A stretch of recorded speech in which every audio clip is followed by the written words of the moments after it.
Warning, the following podcast is a shit show, and the individuals you are about to meet are idiots. Their opinions, anecdotes, and advice contain zero nutritional value. This is the critical human condition and all of its strangeness. This is life, according to an idiot.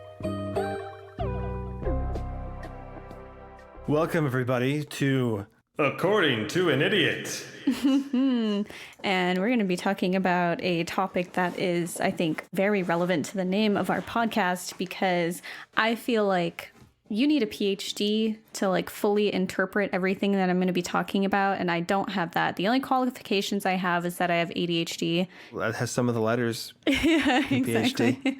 And I just go in little frenzies where my eyes get bloodshot and I look up weird myths until 4 a.m. for a dopamine rush. And This is nothing new. It's like a meth addiction without any of the consequences. Yeah. It's kind of nice. It is nice. Except then I can't wash my clothes for a month. You know, it tears your life apart. It absolutely tears your life apart into shreds.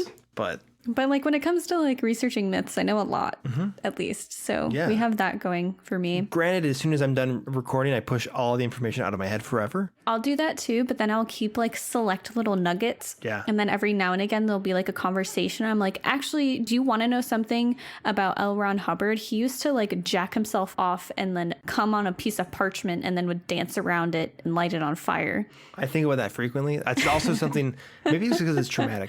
It's something I also never forgot, is that he tried to conjure the moon child, the Antichrist, by ejaculating onto parchment. The original neckbeard. Yeah. He was bad. Terrible person. This will be another, I think, one of those things. So I am going to be doing a minisode on the Leviathan. All right. So the Leviathan. How much do you know about the Leviathan, Jeremy? I didn't know there was the Leviathan. I thought there was just Leviathans.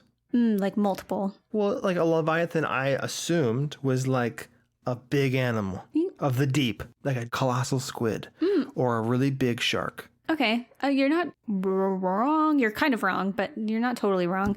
Fantastic. My whole life has been that. It's like every teacher I've ever had. So kind of I want to give you the credit because you were very passionate about it, but also that was not fantastic. I'll take it. So the Leviathan is a serpent creature. It's noted in the Bible, the book of Job, the book of Isaiah, the book of Amos, the book of Jonah, and the book of Enoch. So a whole lot of shit and a whole lot of mythology. So I'm basically just going to dive into all these different little stories and talk about a fun, scary little snake thing. Awesome. Some identify the Leviathan with the demon of envy from the 7 deadly sins. Essentially, it's a fearsome primordial creature that ruled over other creatures of the sea. And Yahweh, it's the Hebrew name for God. Yes. It's one of Yahweh's original creations. And it was made along with Behemoth, which is a bull creature who powered over the land, and Ziz. Ziz. Sounds a little like jizz. Ziz is a dragon who had power over the skies. Truly, his name was Ziz? Yeah, Ziz. Z-I-Z. What? That's okay, cool. Because he flew so fast, it went zzz, Zzz. zzz. Wow. The Bible was so understandable. Whoever wrote the Bible was very creative. I agree, yeah. Yahweh. No way. Yahweh. So these creatures, the Behemoth, Ziz, and the Leviathan, were made to demonstrate the power of Yahweh and humble the rest of his creations. Basically, bow before me. Look at all this crazy shit I can do. You should probably listen to me.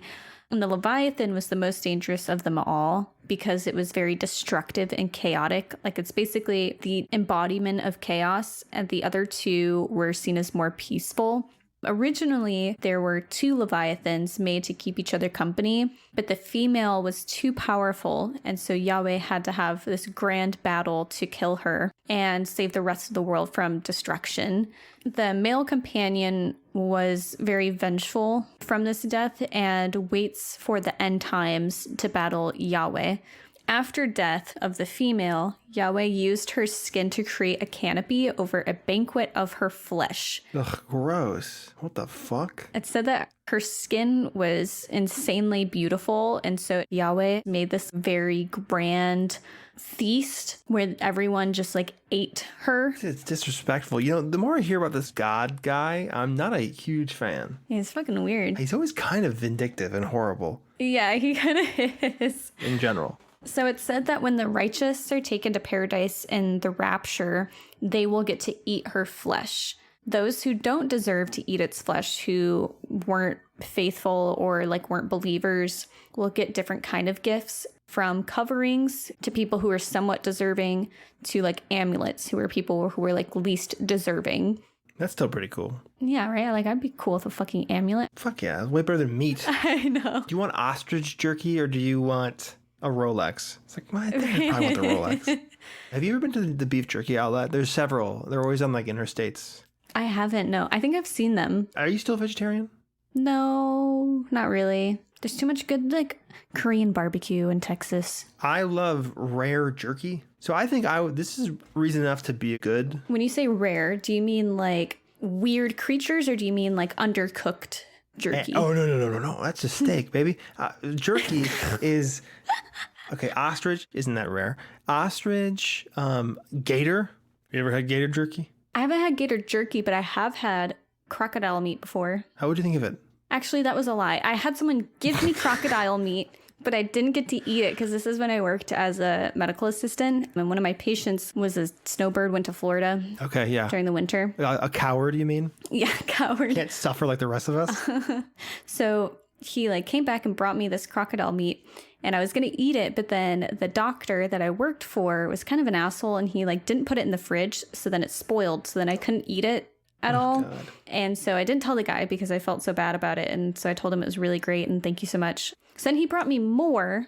And you got to try it? No, the same thing happened, and I was so fucking mad. Well, I think at that point, you should know to put it in the fridge. He didn't give it to me. Like, I had to rush between rooms so much that the doctor was like, oh, hey, like, I'll take that. Like, I'll take care of it.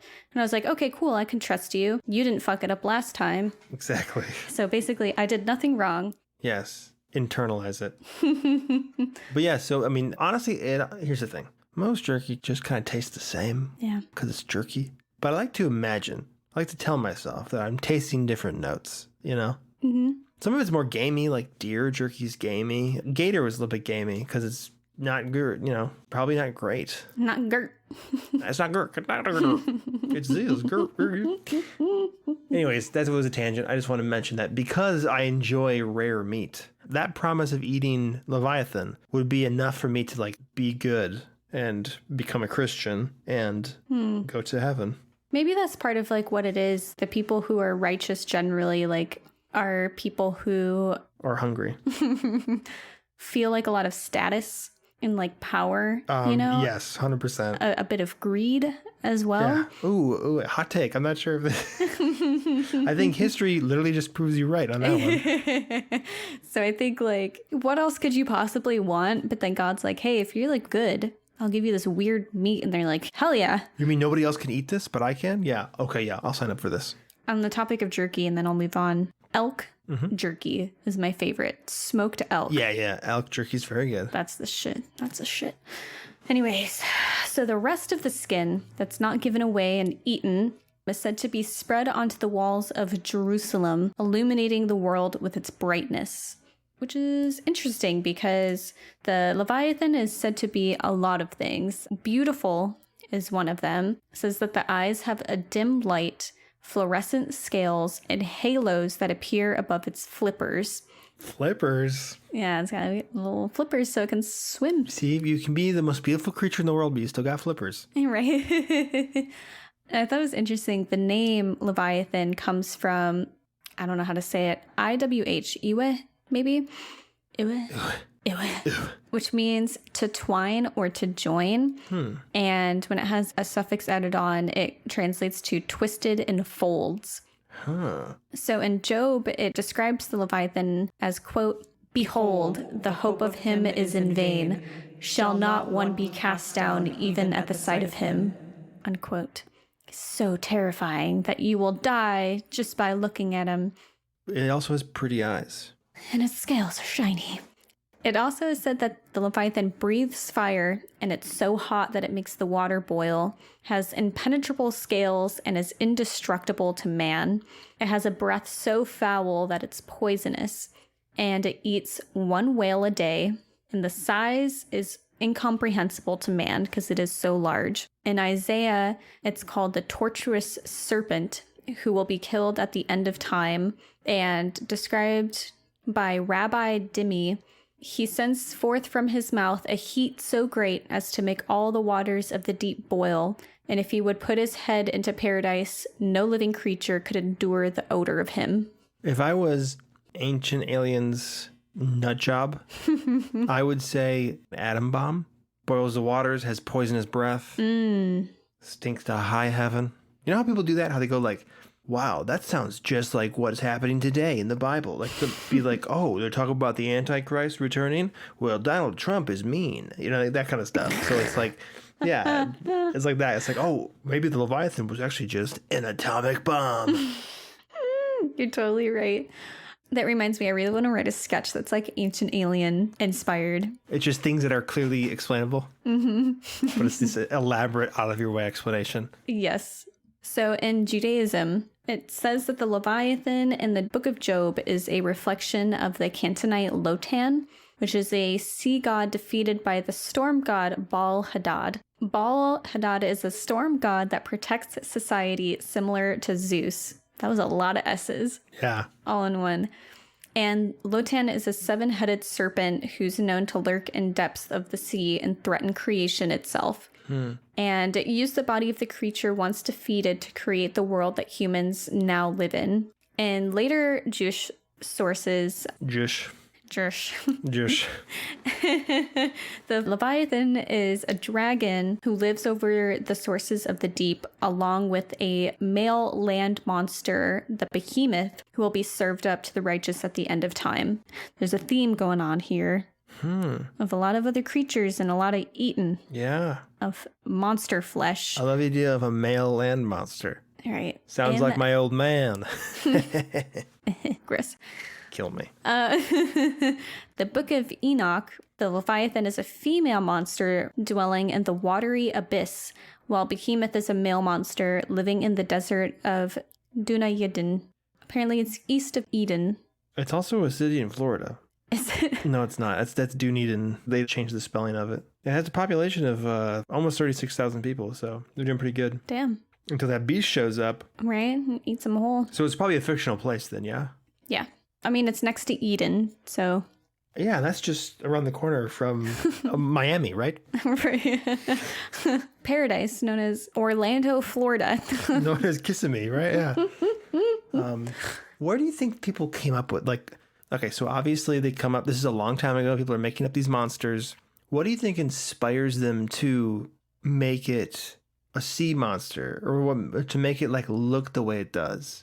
So I think for the Leviathan... In particular, it's because the seas were seen as so treacherous and chaotic and destructive that I think folklore and stuff like that, people tend to attribute natural phenomena to like a spirit or like a monster, ghost, things like that. True. So I think it was something similar. Like they saw the sea as really dangerous and deadly and destructive, and so they attributed it to a sea monster, you know, that would destroy these boats or like crazy waves. And yeah, it's probably based on like sightings. So like if someone saw a squid or a whale, you put that together and you might have like a 7-headed sea monster, you know? Right, exactly. They didn't have National Geographic. They didn't have zoo books. May God have mercy on their souls.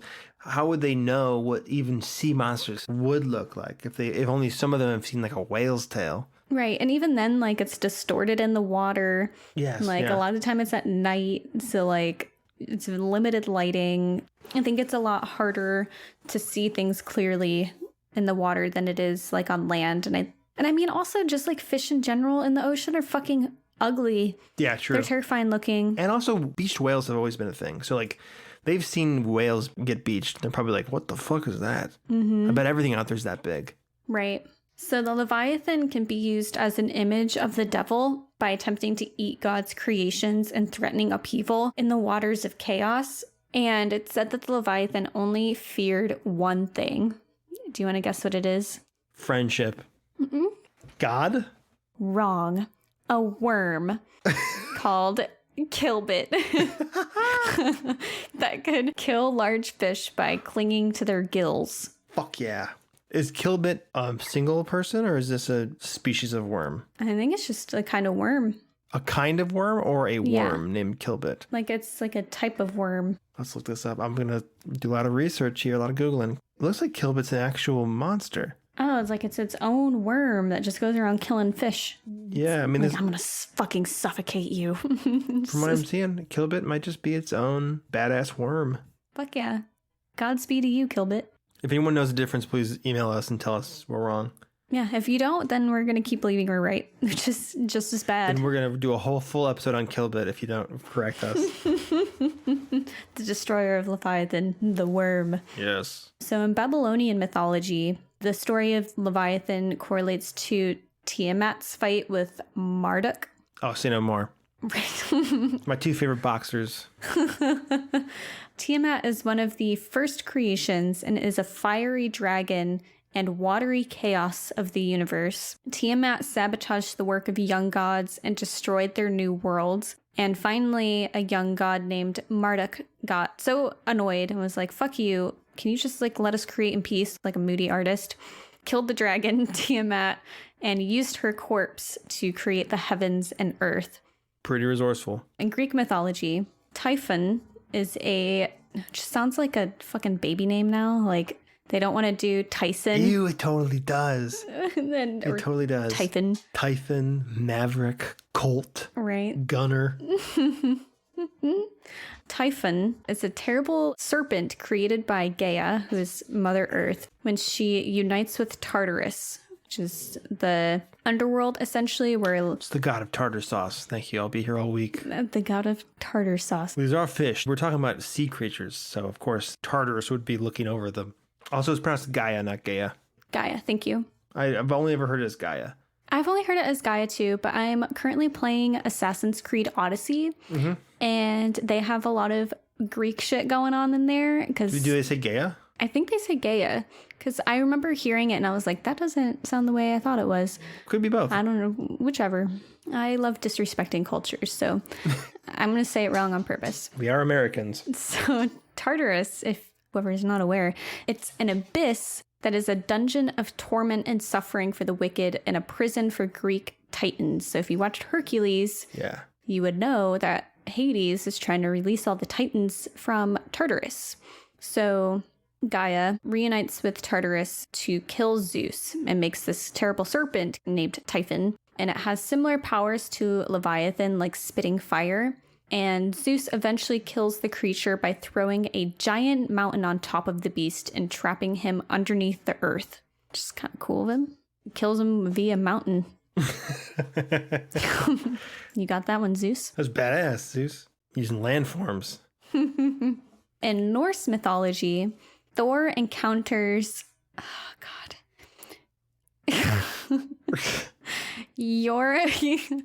Jormungandr. Hold on. I'm going to see if I can find that for the English speech. Jormungandr. Play it back. That's what I said the first time. Jormungandr. I cannot do the rolling R's. All right. I'm going to signal you, and then every time I need that name said, you're going to say it. All right. Okay, so Thor encounters... Jormungandr. Yeah, which is also called the Midgard serpent. He meets him when challenged by Loki to 3 feats. In the second feat, Thor is challenged to lift a cat. Damn. But he can't lift more than its paw, so it was a trick by Loki. And Thor gets really frustrated and he finds that the kitten is actually a serpent that was large enough to circle the entire world of Midgard, which is like the middle world where the humans lived. Thor and... Jormungandr. Thank you. Meet several different times after that, but the last time will be during the end times, Ragnarok. Yeah. I like how Thor didn't know the cat was a giant serpent that could encircle the world. Right, that's very surprising. He's a horrible detective. I wonder if, like, okay, here's my theory. They were in a house, right? And underneath the house, like in the basement, was this giant serpent, and it like circled around, went whatever. And then Loki cut a little hole in the floor so the serpent could hide. The cat was just sitting on top, so that's all you saw. Ooh, I like that. That's good imagery. Yeah. Thor thought it was just a little kitten.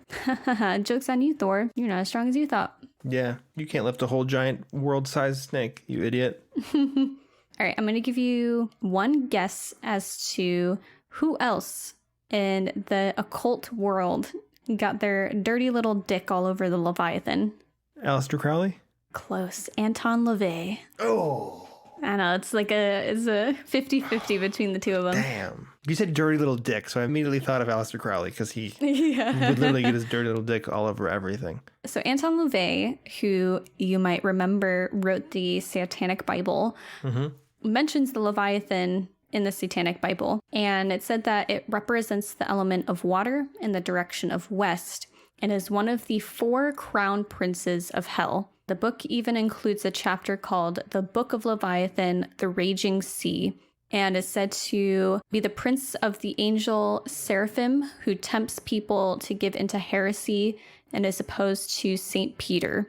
In the Satanic Bible, it's also associated with Baphomet and is shown in the Satanic Bible that each of the points of the sigil of Baphomet was a representation of Leviathan. So if you see that like 5-pointed star and it has like the head of that like goat guy. Baphomet is the goat-headed deity? Yeah. So there'll be little sigils and stuff, markings basically, that spell out Leviathan used in that sigil. Funnily enough, Leviathan is also sometimes referred to as Hellmouth. That's okay. Obviously, band name. Right. Hellmouth is fucking cool. So over time, it became known as Hellmouth. And Hellmouth is a fearsome beast that was supposed to rise up during the end times. And the damned would disappear into the Hellmouth during final judgment. So badass. A lot of fucking parallels here, but it's cool. A lot of ancient world. We're really behind this idea of a terrible snake that you would get to eat when the world ended. Hell yeah. Fun. Or it eats you, right? Because Jormungandr, he ate the world, right? I think so. Or he ate Midgard. He tried to, but Thor eventually killed him, but then Thor died himself also. Okay.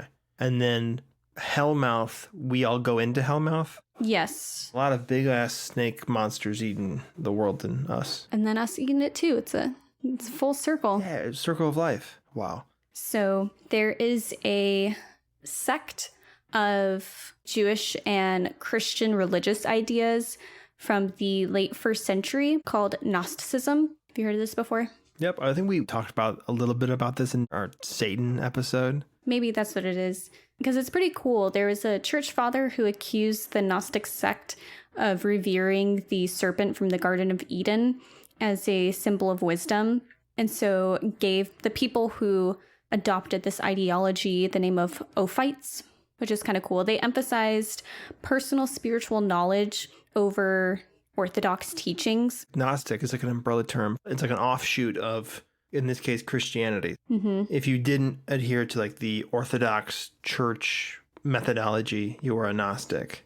I believe that's how it works. But it's interesting though, because I would totally see that serpent as an idol for knowledge, because like the serpent encouraged Eve to eat the apple. Because the apple like gave wisdom, right? I think so. It unleashed something. I'm a little rusty on my Adam and Eve knowledge, but I believe that's right. Eve ate the forbidden fruit. The fruit which grew on the tree of knowledge of good and evil was the catalyst for the fall of man, when original sin entered creation and led to the reality we face every day. Yeah. In reality, we would see that serpent as like a god or like a good thing. But for some reason in the story, it's an evil thing. Right. Because it made the woman know things. No. No. Honestly, like, I don't really disagree with these guys. Like, I think it's kind of cool that they were very vocal about that, especially in like fucking 100 AD or whatever it is. Yeah. So early. Right. And it's crazy because I'll get into it a little bit, but the Leviathan is shown as an Ouroboros, which is that symbol of a snake eating its own head.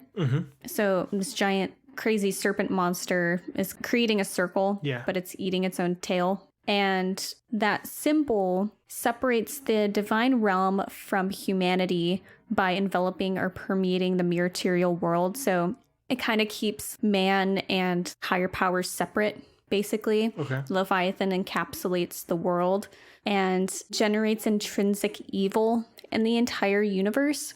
So it separates the lower world of like mankind, basically ruled by archons, from the realm of God. So archons are builders of the physical universe. They're rulers that relate to one of the 7 planets, and they prevent the souls of humans from leaving the material realm and entering the realm of God. After death, a soul travels through the 7 spheres of the heavens. If it doesn't, it is swallowed by the Leviathan and returns the soul to an animal body. The part that's kind of crazy, and the original minisode that I was going to do was on the holographic universe theory. Surprise, I'm still adding it to this one somehow. And I bet you're still like, how in the world are you going to do that, Mo? It's by the Ophite diagrams. So these are esoteric diagrams made by the Ophites sect of Gnosticism, originated from the Greek philosopher Celsus. The diagrams are described as 10 separate circles, kind of like a chakra, right? How they have like those different circles kind of stacked on top of each other, and they each represent different things. And they're all surrounded by one great circle, the world soul. And this is the connection of all living beings. And the Leviathan. And at the bottom, there's this black line, and that's Tartarus, the underworld, the suffering. And in this circle, there are words said that if you surpass the Leviathan, whatever, you enter the realm of God. There are special words, like a key, basically. Okay. And there are select sayings from prophets. Like a phrase that a prophet said. Basically, yeah. What do you think it is? I don't fucking know. It's in Hebrew. If the ships are rocking, don't come a knocking. So, the holographic universe theory. I'm going to describe this, and then I'm going to tie it together. Yes, please. I have no idea what this is. The idea stems around the idea that we exist in dimensions, right? So 2D would be length and width. Like when we look at a piece of paper, a drawing on a piece of paper, we can see how tall it is and we can see how wide it is. Those are the 2 dimensions. Yeah. When we look at something in real life, like if we pull out our hand and we look at our hand, we can see how tall it is, we can see how wide it is, but we can also see how deep it is. So we have that extra dimension of perspective. We exist in 4 dimensions, right? There's 3 that exist within space, and we also have the dimension of time. So that adds another layer of complexity, right? That adds specific measurements to where we exist and how we exist in the world. How would you say that time compares to the other ones? So you have like what? Length, width, depth, and then time? Yeah. So I kind of, the way that I think about time, if you did like a time lapse of one specific area, you just set your camera down and you forgot it for 50 years. And it was like... I hate when that happens. like just a plane, right? Okay, well, you set it down, it's a field of flowers. In 15 years, someone built a house there. In another 15 years, the house burned down. And then, you know, in another 20 years, it's a field again. It's adding different, like... characteristics? Yeah, like a different characteristic, like an age. So space, you can look at your hand, and if you add length, that adds like a different detail. The width adds a different detail. The depth adds a different detail. The time also adds a different detail that contributes to your perspective and understanding of what you're looking at, right? That field is different based on when you're looking at it. Your hand is different based on like where you're looking at it. So if I'm looking at it just at the side, it's going to look different than if I'm looking at it face on. Right. Okay. Interesting. So that's like the general idea. So when we're talking about the holographic universe theory, the idea behind it is that when we're trying to like build a house, we have like a 2D blueprint, right? Like we're drawing, an architect is drawing on a piece of paper what this house is going to look like. And then when it's actually built, we're translating it into a 3D dimension, right? We're adding that depth to it that didn't exist before. And our universe works the same way. So we exist in 4 dimensions. There is another dimension, one lower than ours, that explains what we're experiencing. And it's just projected and manifested in our like everyday. So it could be like transcribed in mathematics or like whatever language is used. Stephen Hawking, when he was talking about this theory, said that it was written in, I think it was called qubits, which is, I looked it up and like it's not very clear. The best way I can describe it is just like universe stuff, like quantum things, different information, like atoms or particles. It's just like the different things that make up the universe. And it can be, it's just different informational bits. Like an atom. Exactly. Atoms, because everything is made up of atoms. Right. In our It could be universe. like atoms. It could be just particles. It could be like anything Okay. like that. Because he was originally trying to figure out how the universe started, right? The Big Bang. What came before the Big Bang? And so the idea is that the Big Bang happened and it created this sphere, this circle. And in the center was our universe the way that we see it. And the circle around it is the blueprint that is projecting into the center of what we see, the galaxies and the planets and the world that we feel and see. And because the universe is ever expanding, the circle is ever expanding as well. It expands in an outward direction. And that's what we perceive as the flow of time. Okay. Which is really fucking cool, I think. So if you think about it, the Leviathan in these Ophite diagrams is a circle, and in it are the planets, or like the different circles that we see, that we experience as human beings. Okay. And the Leviathan is, what they said, the intrinsic evil, but it's projecting properties into the center of the universe, which is what we experience. And that's what we understand of the world. Like, it's making up the circle of the world that we experience and see, much like the holographic universe. Interesting. Crazy way to wrap that into that. Yeah, the Leviathan itself is a little qubit. Yeah, a little qubit. Universe stuff. Weird, dude. It's fucking That's cool. a bit of a mind bender. I like it.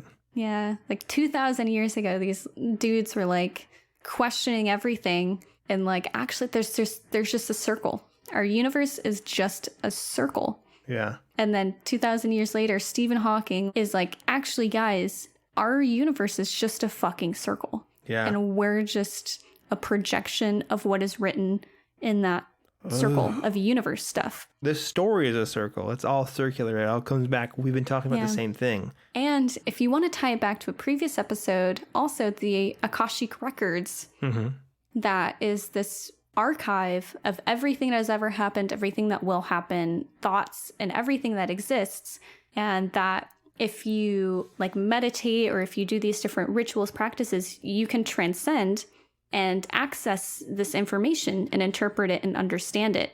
All of these things are like kind of connected, because the Akashic Records could just be this like universal information that we're all encapsulated by. If you were able to just pick through time, like if the flow of time didn't affect you, and you can just sort of like search through it like a library, that would be the Akashic Records. Yeah, exactly. If you weren't affected by the dilation of time, you could just view time as a library. It's wild. It's crazy stuff. Damn, all this from sea monsters, huh? Yeah, all this from sea monsters. It's kind of crazy how it worked out that way.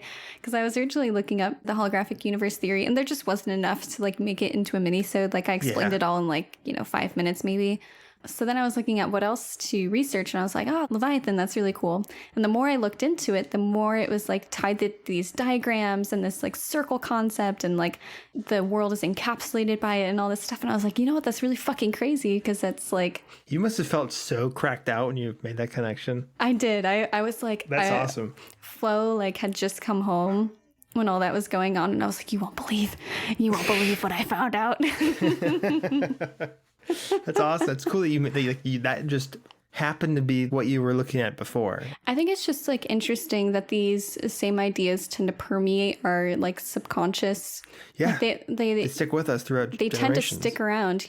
Yeah, yeah, and it's really cool that Stephen Hawking like really believed in this idea. Well, it's all context too, because like the human brain over the centuries hasn't changed. We're still working with the same brains, but we have more information. So like, we were still like, philosophers of back in the days of yore. We're talking about this kind of stuff, like the Leviathan, a fucking snake eating the tail, devouring the earth, this idea of a circle. And then that thought stuck around until we had physics, which is kind of like the philosophy of science almost.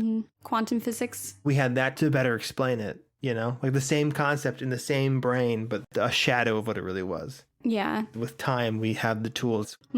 So that's just a fun little kickstart into an existential crisis for you. Yeah. If you understand it, if you don't understand it, just let it bother you. Let it be uncomfortable for a little while. Yeah. Well, with that, I hope you guys enjoyed this mini-sode. Yes. Let us know what your thoughts are on the Leviathan. You can email us, let us know your thoughts on this episode. If you have like topics or ideas you would like us to do in a future episode, or you just want to like say hi, email us at accordingtoanidiot@gmail.com. You can also stay up to date on all of our episodes, interact with us, chat, hang out on our Instagram and Facebook at According to an Idiot, or our Twitter at IdiotsAccord. We also have a Patreon, so if you want early access to episodes, ad-free listening, exclusive episodes now, a lot of extra fun stuff. We're doing an exclusive creepypasta series now. You can vote on topics, you can suggest topics, all of that extra goodness is available there at accessible pricing. So check it out if you're interested and you're just wanting more content from us. And if you enjoyed this episode, be sure to review us on iTunes and Spotify. That helps us get seen and have other people find us, which ultimately helps you and helps us. And just tell your friends. Tell your mom. Yeah. I bet your mom would love us. I bet your mom would really like us. Your dad? No, your dad's not. He's not into that kind of stuff. But your mom, I think your mom's more open-minded. She'd like this a lot. I bet your best friend would love this too. Yeah, that one best friend, not the other one. You know what we're talking about. All right, guys. Well, thank you for sticking around and listening to us. I will see you in time. I love you. Bye. Jormungandr. Jormungandr. Jormungandr.